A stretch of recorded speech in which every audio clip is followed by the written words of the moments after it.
सांगलीमध्ये शेअर मार्केटमधून मोठा परतावा देण्याच्या आमिषाखाली गंडा घालण्यात आलाय।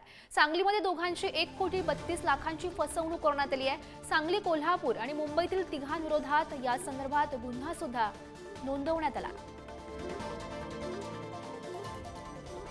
या संदर्भात तिघांना पोलिसांनी अटक केलेली आहे। पुढे काय नेमकी माहिती तपासातून समोर येते हे पाहणं सुद्धा महत्त्वाचं असेल। या संदर्भात अधिकची माहिती जाणून घेऊयात। आमचे प्रतिनिधी स्वप्नील पाटील सध्या आपल्या सोबत आहेत। स्वप्नील, महत्त्वाची बातमी ही म्हणावी लागेल, सध्या तिघा जणांना पोलिसांनी अटक केलेली आहे। त्यांच्याकडून काय नेमकी माहिती समोर येते?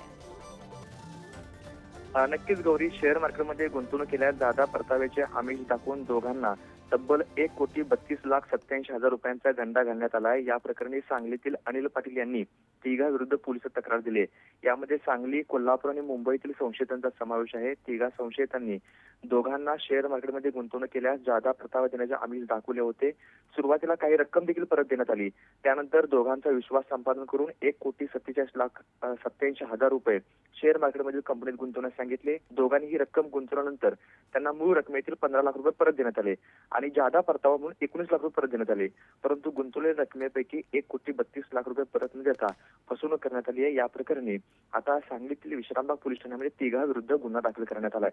गौरी, नक्कीच स्वप्नील, पोलीस तपासातून नेमकी काय माहिती समोर येते हे पाहणं सुद्धा महत्त्वाचं असेल। धन्यवाद दिलेल्या सविस्तर माहितीसाठी।